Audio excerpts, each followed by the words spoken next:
Assalamualaikum warahmatullahi wabarakatuh. Nama saya Muhammad Syabil bin Muhammad Suhaimi. Nombor matrik saya 17-18F1059.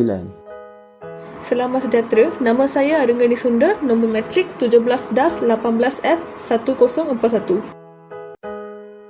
Assalamualaikum, nama saya Nur Milan Liao binti Muhammad Firdaus Liao, nombor matrik 17-18F1070. Nama saya Punita Ganesan, nombor matrik 17-18F1045. Di Bilik Mesyuarat, Jawatan Kuasa Pengurusan Kolej Kediaman, Aru, Syabil, Milan dan Punita ialah ahli-ahli jawatan kuasa Kolej Kediaman. Mereka menunggu untuk mesyuarat mengenai penjadualan semula pelajar pulang ke kampus selepas peningkatan kes COVID-19 di Malaysia. Sementara menunggu untuk ahli-ahli jawatan kuasa lain, mereka berbual dengan antara satu sama lain. Aduh, susahlah macam ni kan. Apa susahnya, Syabil? Tentang penjadualan semula pulang ke kampus tu, Aru. Sebenarnya ramai mahasiswa dan mahasiswi ingin pulang ke kampus. Tapi dari hari ke hari peningkatan kes COVID makin meningkat. Pada mulanya negara kita tidak ada kes COVID-19. Kes pertama di negara kita pada 25 Januari dan 3 orang Cina dijangkiti dari negara jiran Singapura. Disebabkan mereka, kita sekarang di gelombang ketiga.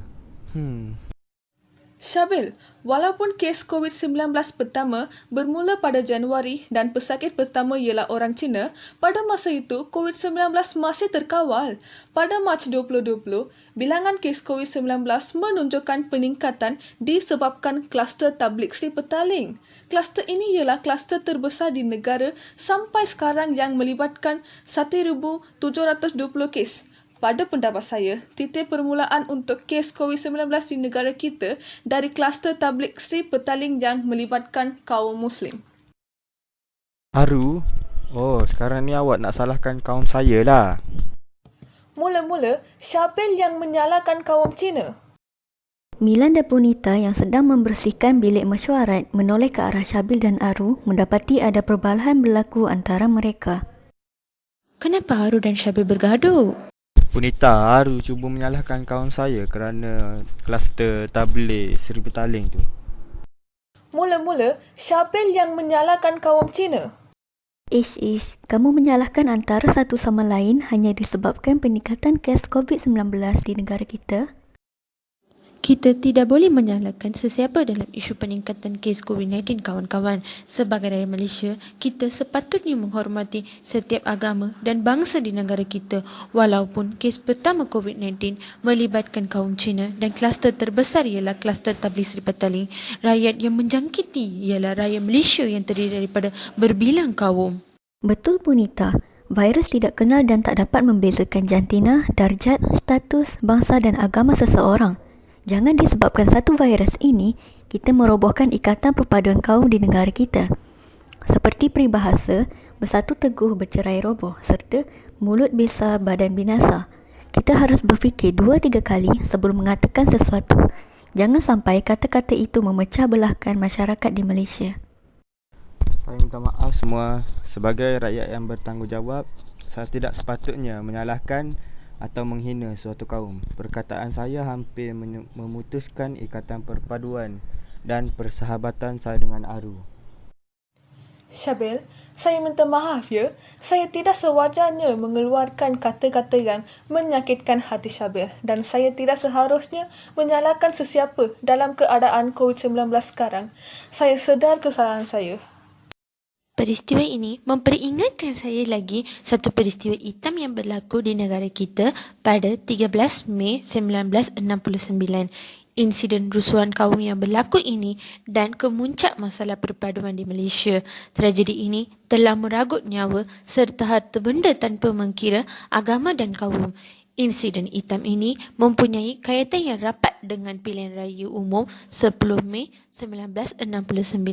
Peristiwa ini memberi peringatan tentang kebenaran peribahasa kalah jadi abu, menang jadi arang kerana konflik itu merugikan semua kaum. Selain itu, menjejaskan imej baik negara di persada antarabangsa. Selepas peristiwa ini, rakyat mementingkan bekerjasama antara masyarakat berbilang kaum. Kawan-kawan, satu kampung di Pasir Panjang masih mengadakan gotong royong setiap tahun bagi mengeratkan hubungan sesama mereka tanpa mengira bangsa. Juga dalam akhbar berita harian, ketua kampung menceritakan tentang aktiviti-aktiviti lain yang pernah diadakan di kampung tersebut, seperti majlis kenduri, rumah terbuka dan penubuhan kelab rukun tetangga. Jiran-jiran turut serta meringankan tangan membantu dalam persiapan kenduri kahwin merupakan satu kebiasaan di kampung tersebut. Saya berasa amat bangga dengan ikatan persaudaraan dan perpaduan di negara kita. Gotong royong bukan sahaja cara untuk mengeratkan hubungan antara kaum. Terdapat pelbagai langkah untuk memupuk semangat perpaduan di kalangan masyarakat. Sebagai contoh, masyarakat perlu mengamalkan amalan kunjung-mengunjung rumah jiran atau kawan semasa hari perayaan. Kerajaan boleh menganjurkan program Hari Keluarga, semangat menghibah antara kaum yang berbeza di Malaysia. Pendek kata, aktiviti-aktiviti ini dapat menjadi wadah yang terbaik bagi memupuk semangat perpaduan yang perlu ada dalam diri setiap rakyat. Masyarakat akan berpecah belah dan negara akan menjadi kacau bilau apabila rakyat tidak bersatu padu. Selain itu, disebabkan masyarakat saling membenci dan tiada kasih sayang, tanggungjawab dan kerjasama antara satu komuniti meningkatkan kadar jenayah di dalam negara dan juga keselamatan keamanan negara akan terancam. Aktiviti ekonomi negara kita juga tidak dapat berjalan dengan lancar dan juga mungkin berhenti dengan serta-merta. Bukan itu sahaja, perbalakan dan pergaduhan antara kaum akan tercetus seperti peristiwa 13 Mei 1963. Kes ini akan menconteng orang terhadap imej baik dan integriti negara kita sebagai sebuah negara yang berdaulat dan mengamalkan prinsip demokrasi. Perpaduan kaum amat penting bagi menjamin keharmonian masyarakat yang berbilang kaum serta menjaga keamanan negara kita. Masyarakat Malaysia perlu menjadi penggerak utama dalam memupuk dan mengekalkan perpaduan antara kaum bagi mencapai matlamat ke arah negara maju serta memastikan pembangunan ekonomi negara stabil. Keharmonian boleh memperteguhkan hubungan antara masyarakat, juga menjadi penanda aras bagi Malaysia dalam mencapai matlamat sebagai salah satu negara berbilang kaum yang aman dan damai. Kawan-kawan, persefahaman dan sikap hormat menghormati antara kaum menjadi pemangkin utama dalam pencetusan perpaduan kaum. Semua rakyat perlu bersatu padu dengan mengetepikan perbezaan. Tentulah perpaduan dan permuafakatan dapat dikecapai. Banyak negara di dunia ini menjadikan Malaysia sebagai negara yang patut dicontohi kerana dapat hidup dalam keadaan aman. Sebagai rakyat yang mempunyai semangat nasionalisme yang tinggi, kita perlu menjaga imej baik negara kita dan menghormati setiap orang tanpa mengkira agama dan bangsa.